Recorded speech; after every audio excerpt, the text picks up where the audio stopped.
청년부 수련회가 하나님의 은혜와 성도들의 사랑으로 어제 잘 끝났습니다. 28명의 청년들이 참석했습니다. 28명의 청년들이 하나님 앞에서 자신의 인생을 기대하며 새로운 문을 열어가고 싶은 선한 도전을 받는 시간이었습니다. 생전 처음 보는 낯선 청년들도 기도의 시간에 서로 손을 잡고 기도를 하고 촛불을 사이에 두고 진지한 이야기를 나누는 장면을 보니 여기가 천국이구나 싶었습니다. 더욱이 포항믿음교회 온 성도들이 청년부를 얼마나 사랑하고 아끼는지 실제적으로 느낄 수 있는 시간이었습니다. 기도와 찬조는 물론이고 맛있는 고기로 청년들의 저녁 식사를 섬겨주시고 치킨과 피자로 음료수와 과자주를 아예 그냥 박스채로 섬겨주셔서 감사했습니다. 옆에서 지켜보니 우리 포미교 청년들 정말 잘 먹습니다. 그리고 지치지도 않습니다. 특히 이불과 베개로 섬겨주셔서 청년들이 예배당에서 너무 포근하게 잠을 잘 잤습니다. 역시 청년들은 어른들의 사랑을 먹고 크는 것 같습니다. 하룻밤 사이에 포항믿음교회 청년들이 훌쩍 자란 느낌이 듭니다. 청년들이 도대체 무엇을 하는지, 그래서 왜 목사님은 늘 바쁘다고 하시는지 계속 궁금해하며 제발 자기들도 모이게 해달라고 졸라대던 우리 중3 학생들 27명도 어제 저녁에 모여서 하나님의 말씀을 듣고 공도 찼습니다. 그래서 제가 참 피곤합니다.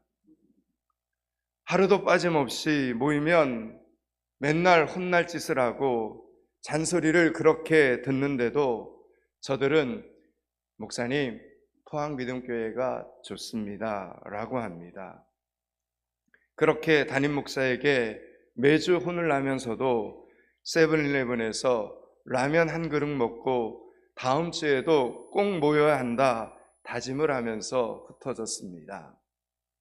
사랑하는 여러분, 그래서 우리 포항믿음교회는 평균 나이가 무척 어립니다. 청년들도 많고 중고등부 학생들이 많아서 덕분에 저와 여러분 모두 28 청춘입니다. 그러니 건강하게 오래오래 살아서 청년들과 학생들이 오늘 본문에 등장하는 여호수아와 갈렙처럼 큰 인물로 성장하는 것까지 여러분의 눈으로 직접 확인하실 수 있기를 축복합니다. 다른 사람보다 크게 아멘 하신 분들은 장수의 복을 누리실 줄로 믿습니다. 원 집사님은 오래 살고 싶은 것 같습니다. 가나안 정탐꾼은 총 12명이었습니다. 12명이 같은 시간, 같은 장소에 가서 똑같은 것을 보고 왔습니다. 그런데 10명과 2명이 생각이 다릅니다. 이런 일이 지금 우리의 현실에서도 똑같이 일어나고 있다는 사실을 알고 계십니까? 우리는 지금 같은 시간에 같은 장소에서 같은 예배를 드리고 있습니다. 그런데 누구는 은혜를 받고 누구는 은혜를 못 받습니다. 누구 때문입니까? 나의 앞길을 막는 가장 큰 장애물을 나 자신일 수 있다, 이 말에 여러분은 동의하십니까? 가나안 땅을 정탐했던 10명의 정탐꾼들의 앞길을 막았던 장애물은 성경을 묵상해 보니 바로 그들 자신이었습니다. 그들 스스로 자신들의 모습, 자신들의 능력, 자신들의 처지에 너무 꼭 갇혀 있었던 것이 문제였다라는 겁니다. 그것을 그들의 입 밖으로 표현한 것이, 내뱉은 것이 문제 중에 문제였습니다. 지난 주일에 말씀드렸던 것이 혹 생각나십니까? 하나님께서는 우리가 믿음 없는 생각을 할 때에는 불쌍히 여기지만 믿음 없는 말을 할 때에는 크게 분노하신다 라는 이 말씀을 기억하십니까? 믿음 없는 생각은 용서되어도 믿음 없는 말은 용서되지 않는다, 이 말을 기억하십니까? 하나님은 전지전능하신 분이시니 그 앞에서 우리는 말을 아껴야 합니다. 마음속으로 의심이 찾아오는 것을 막을 수는 없겠지만 입을 꾹 다물고 있는 것은 얼마든지 내 의지로 할 수 있습니다. 하나님 앞에서 말을 아끼시기 바랍니다. 성경을 보면 하나님께서 정말 싫어하시는 언어들이 있습니다. 반면에 하나님께서 정말로 좋아하시는 언어들이 있습니다. 하나님의 축복을 받은 사람들을 자세히 보면, 그들의 삶을 묵상해 보면 그들은 하나님이 싫어하시는 언어를 절대 사용하지 않았습니다. 하나님이 싫어하시는 언어가 바로 야, 내 앞길을 막는구나 라는 걸 알았기 때문입니다. 오늘 본문 앞뒤의 말씀을 보면 하나님께서 싫어하시는 언어들이 등장을 합니다. 하나님이 심판하시는 언어들이 등장합니다. 그것은 비방, 악평, 원망의 단어들이었습니다. 제임스 맥도널드라는 사람은 축복받는 삶을 위한 5가지 습관이라는 책을 내면서 이 비방하는 말이 얼마나 하나님의 축복을 방해하는지를 아주 자세히 설명하고 있습니다. 오늘 여러분은 한 번이라도 비방하는 말을 해본 적이 있습니까? 여러분은 얼마나 쉽게 남을 비방하는 말을 하십니까? 그런데 그런 말을 우리 하나님께서 싫어하신다는 것입니다. 때문에 오늘부터는 다른 사람을 비난하고 싶은 마음이 들 때 여러분 하늘을 한번 쳐다보시기 바랍니다. 그때 하나님이 생각이 날 것이고, 그러면 분명히 조심할 수 있을 것입니다. 민수기 12장에 보면 모세가 아내 시포라가 죽은 후에 굿수 여자를 아내로 맞이하게 됩니다. 이 일에 대해서 미리암과 아론이 모세를 비방합니다. 물론 보편적으로는, 겉으로는 이스라엘 여인이 아닌 이방 여인을 아내로 맞이한 것에 대한 불만이었지만 미리암과 아론의 언어를 통해서 그들의 속마음이 드러나는 걸 보게 됩니다.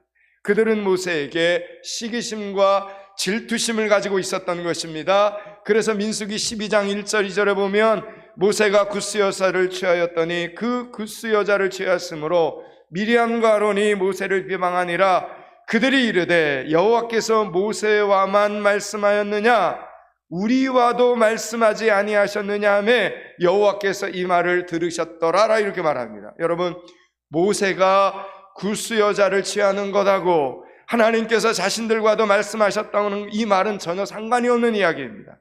그들이 모세를 비방하는 진짜 속뜻은 모세만 특별하지 않다라는 겁니다. 모세도 잘못을 한다는 것입니다. 모세만 하나님과 대화하느냐, 자신들도 얼마든지 하나님과 대화하는 그런 존재들이다, 이렇게 말을 하고 있는 것입니다. 자신들도 모세 못지않게 대단한 사람들이다, 이렇게 나타내려고 모세의 잘못을 부각시키면서 비방을 하고 있는 것입니다. 오늘 본문의 내용을 히브리어 성경에서 찾아보면 이 비방하다라는 이 단어가 여성형 동사로 쓰여져 있습니다. 이것은 우리나라 말에는 없는 문법입니다. 히브리어는 말하는 사람이 여자인지 남자인지에 따라서 서술어를 여성형을 쓰기도 하고 남성형을 쓰기도 합니다. 이 비방이라는 단어가 여성형이라는 것은 지금 이 비방을 주도한 인물이 모세의 누이 미리암이었다는 것입니다. 그러니까 미리암이 시작을 하고 아론이 앞세하여 둘이서 함께 동생인 모세를 비방했다라는 겁니다. 여기에 대해 하나님께서 분명히 심판을 하십니다. 하나님께서 그들을 향하여 진노하시고 떠나가셨는데 그때 비방을 먼저 주도한 미리암에게 그 즉시 문둥병이 걸리게 됩니다. 이게 하나님의 심판이었습니다.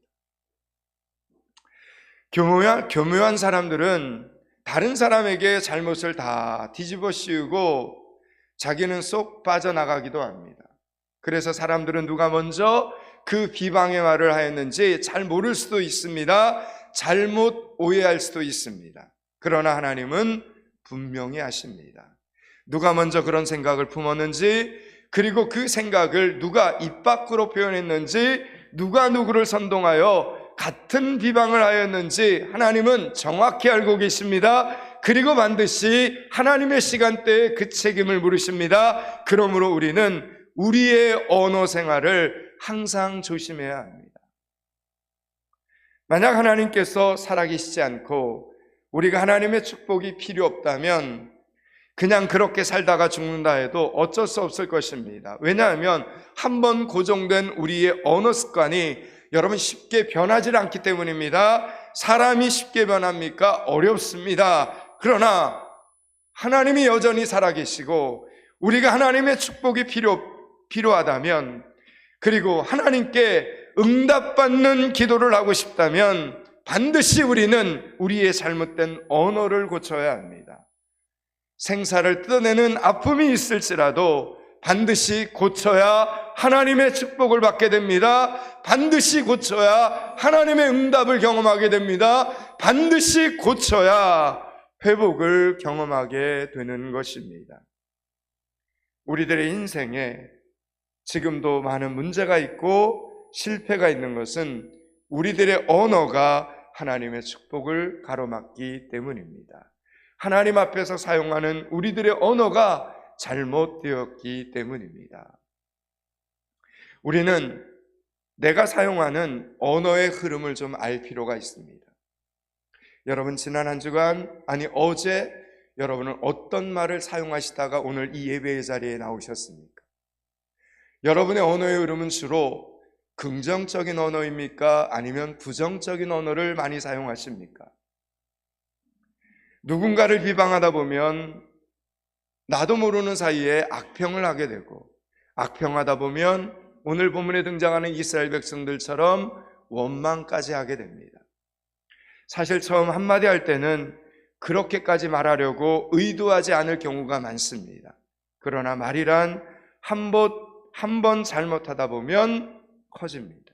점점 눈덩이처럼 불어나는 것을 느끼게 됩니다. 10명의 정탐꾼들도 처음에는 나쁜 것을 사실대로 말했을 뿐입니다. 그런데 자꾸 나쁜 것을 자꾸 나쁘다고 말하다 보니 어느새 원망하는 말까지 하게 되었다라는 이야기입니다. 여러분, 오늘 본문 14장 위에 13장 32절, 33절을 한번 보시기 바랍니다. 바로 위에 32절, 33절을 같이 읽습니다. 이스라엘 자손 앞에서 그 정탐한 땅을 악평하여 이르되 우리가 두루다니며 정탐한 땅은 그 거주민을 삼키는 땅이요 거기서 본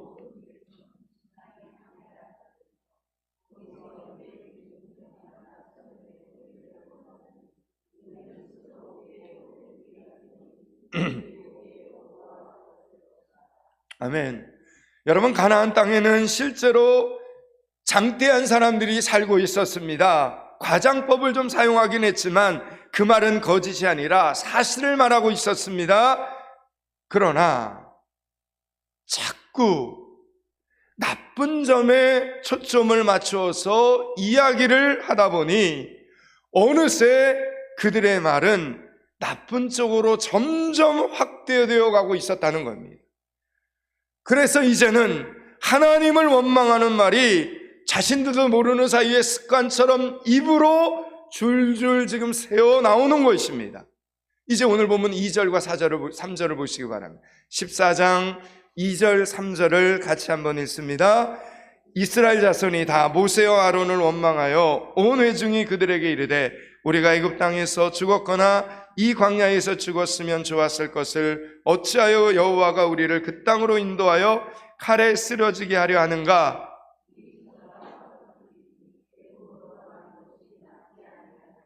아멘. 보십시오, 여러분. 말이 무섭게 커가고 있습니다. 눈에 보이는 사람을 원망하다가 점점, 그리고 감히 여호와의 이름까지 들먹이며 하나님을 원망하고 있는 장면이라는 겁니다. 여러분, 우리가 우리의 말을 다스려야 되는데 우리가 우리의 말을 다스려가는 것이 아니라 내가 한 말이 나를 이끌어가고 있는 겁니다. 말을 하다 보니 자꾸 커져서 결국 극단적인 말, 부정적인 말, 해서는 안 되는 말까지 지금 하고 있다라는 이야기입니다. 그러므로 우리는 부정적인 언어, 비판적인 말이 우리 입술에서 자꾸 나오려고 할 때 과감하게 멈출 줄 아는 지혜가 필요합니다. 멈춰야 할 때 멈출 줄 아는 사람이 지혜로운 사람인 것입니다.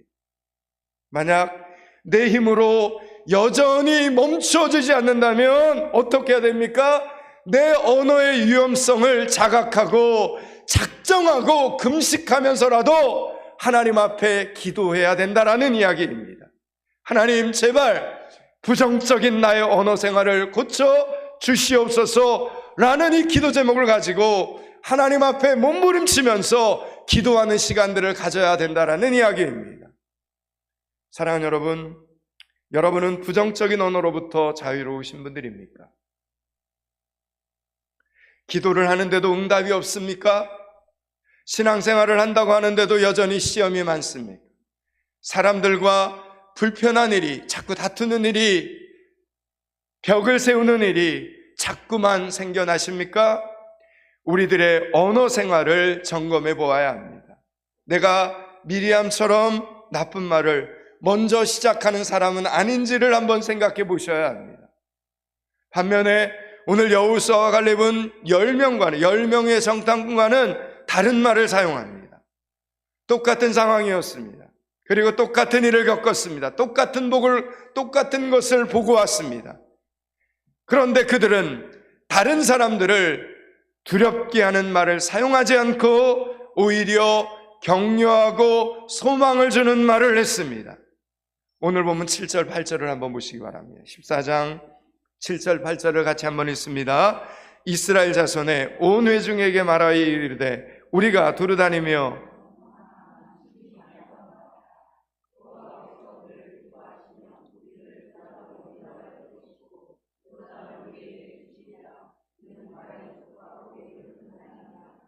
아멘, 아멘. 여러분, 여호수아와 갈렙의 고백을 보십시오. 그 땅은 심히 아름다운 땅이라. 지금 거대한 아낙 자손이 있습니다. 그런데 그들은 그들을 보지 않고 하나님의 말씀을 보면서 외칩니다. 심히 아름다운 땅이라. 여호와께서 우리를 기뻐하시면 우리를 그 땅으로 인도하여 드리시고 그 땅을 우리에게 주시리라. 그 땅은 과연 젖과 꿀이 흐르는 땅이다. 이렇게 고백을 합니다. 여러분, 지금 여호수아와 갈렙의 말을 듣고 있으면 기대감이 막 생깁니다. 야, 지금 눈앞에 거대한 아낙 자손들이 있는데도 불구하고 지금 이 여호수아의 갈렙 말만 듣고 있으면 막 소망이 생깁니다. 될 것 같습니다. 막 지금 이루어진 게 하나도 없는데 막 이루어질 것 같은 생각이 들지 않습니까? 그래서 빨리 우리 가나안 땅에 들어가자, 이런 생각이 듭니다. 지금까지 메마른 광야를 힘들게 지나온 것이 하나도 힘들게 느껴지지 않습니다. 여호수아와 갈렙은 이런 사람들이었다는 겁니다. 여러분이 만약 누군가와 동행을 한다면 여러분은 어떤 사람들과 동행하고 싶으십니까? 똑같은 상황입니다.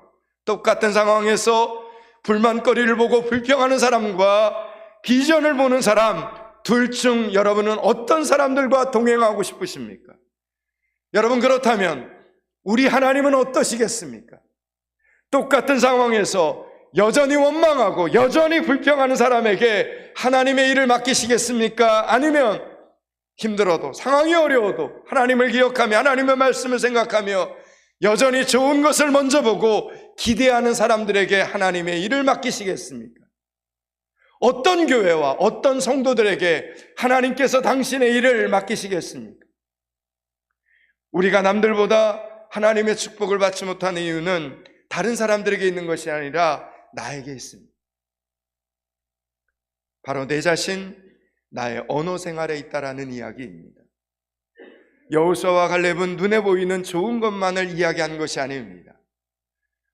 오늘 본문에 등장하는 이 여호수아와 갈렙은 우리는 그들이 장대한 사람이라 해도 이길 수 있다라고 말할 뿐만 아니라 반드시 이긴다, 이 고백을 합니다.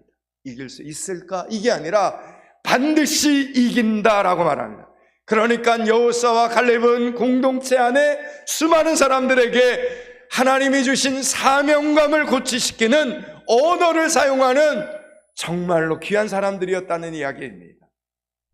오늘 보면 8절과 9절을 이어서 읽겠습니다. 8절 9절을 같이 읽습니다. 여호와께서 우리를 기뻐하시면 우리를 그 땅으로 인도하여 드리시고 그 땅을 우리에게 주시리라. 이는 과연 젖과 꿀이 흐르는 땅이라. 다만 여호와를 거역하지 말거라.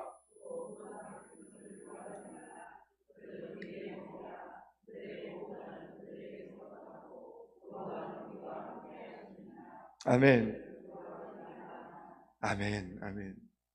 여러분, 지금 여호수아와 갈렙은 광야를 건너오는 동안 그들과 동행하시는 좋으신 하나님을 40년 동안 경험을 했습니다. 낮에는 덥지 않게 구름기둥으로 인도하시는 하나님을 경험했고, 밤에는 춥지 않게 불기둥으로 인도해 주시는 하나님을 경험했습니다. 그들에게 하나님은 참 좋으신 하나님이셨습니다. 그래서 그들은 끝까지 한결같은 모습으로 상황에 상관없이 하나님이 주신 것이면 무엇이든지 언제나 좋은 것이다, 좋을 것이다, 이렇게 생각을 했다는 것입니다. 사랑하는 여러분, 정말 기도를 많이 하는 사람들은 이 좋으신 하나님의 뜻을 믿고 언제나 감사하는 사람들입니다. 좋으신 하나님께서 설마 우리에게, 나에게, 우리 가정 가운데, 우리 공동체 가운데 나쁜 것을 주실 리가 없기 때문에 지금 겉보기에는 좀 버겁고 힘들어 보여도 그래, 반드시 잘 되게 하실 거야, 여러분, 이렇게 믿는다라는 이야기입니다. 12명의 정탐구들 중에서 믿음 없는 말을 했던 여러분, 이 10명을 하찮게 봐서는 안 됩니다. 그들 역시 굉장히 탁월한 사람들이었습니다. 12명의 정탐꾼은 200만 명이 넘는 사람들 속에서 뽑힌 사람들입니다. 여러분, 200만 중에 12명에 들어간 겁니다. 적어도 16만 6천 대 1의 경쟁률에서 선발된 탁월한 사람들이 이 12명입니다. 가난한 사람들 속에서 정탐꾼의 사명을 감당할 수 있으려면 순간적인 판단력은 기본이고 순발력, 리더십, 지혜, 통찰력, 전투 능력과 체력, 건강까지 다 고려해서 이 12명을 뽑지 않았겠습니까? 그런데 그들에게는, 이 10명의 정탐꾼들에게는 무엇이 없었습니까? 그들 속에는 하나님이 없었습니다. 아이러니하게도 하나님을 믿는 믿음이 없었습니다. 하나님의 말씀을 믿는 믿음이 없었다라는 이야기입니다.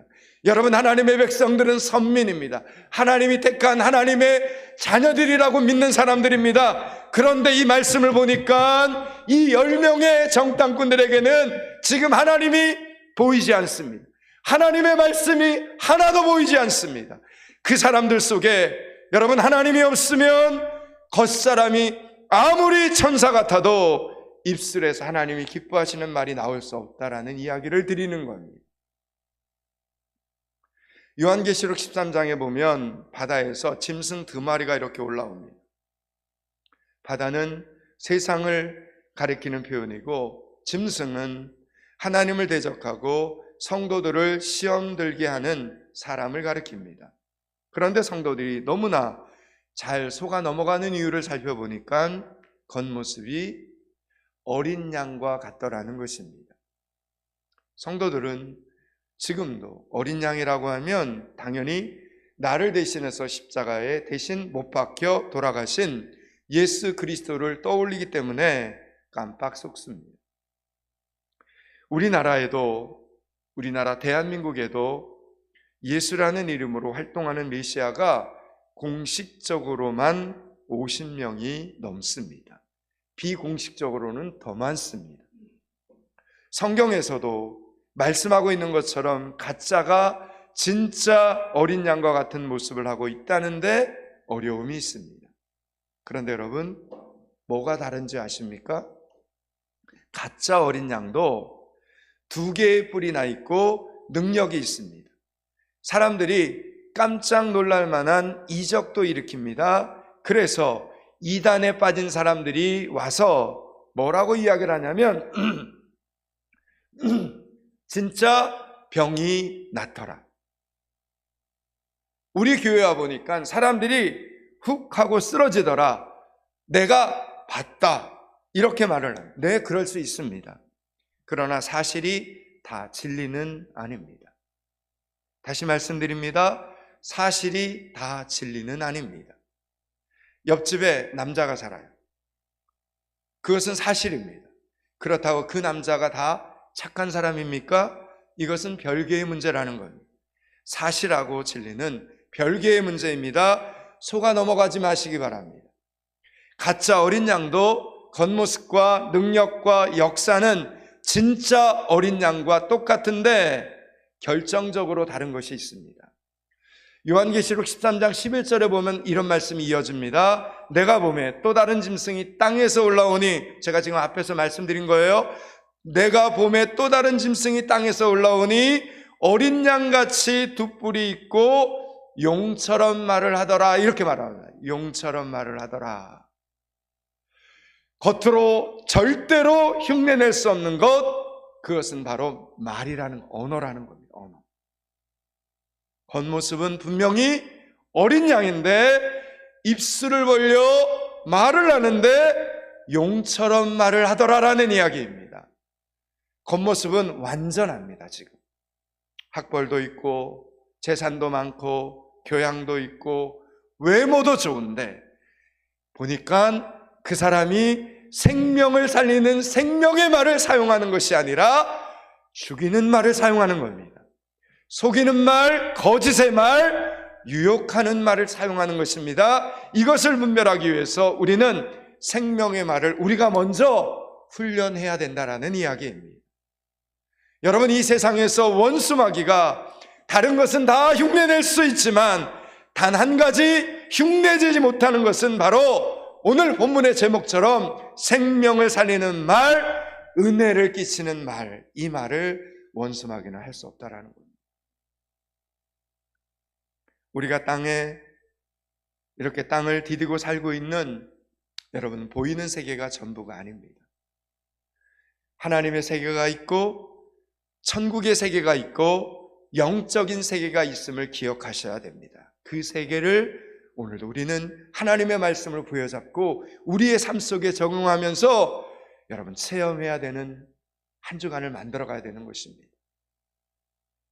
미국에는 지금 트럼프 대통령이 있고 북한에는 김정은이 여전히 독재를 하고 우리나라 대한민국은 혼란한 정치 상황 속에 있지만 여러분, 그 속에서 역사하시는 하나님의 손길이 있는 것입니다.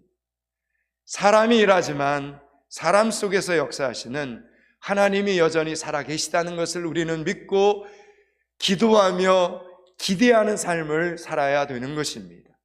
오늘 여호수아와 갈렙도 먹어야 살고 잠을 자야 하는 육체를 가지고 사는 사람들입니다. 그들은 여러분 날아다니는 천사가 아닙니다. 그들에게도 현실이 있었다는 것을 보여줍니다. 눈에 보이는 현실을 저들도 피할 수 없었습니다. 그러나 그들에게는 누구요? 여호수아와 갈렙에게는 또 다른 눈이 하나 있었습니다. 그 눈은 바로 영적인 눈이었습니다.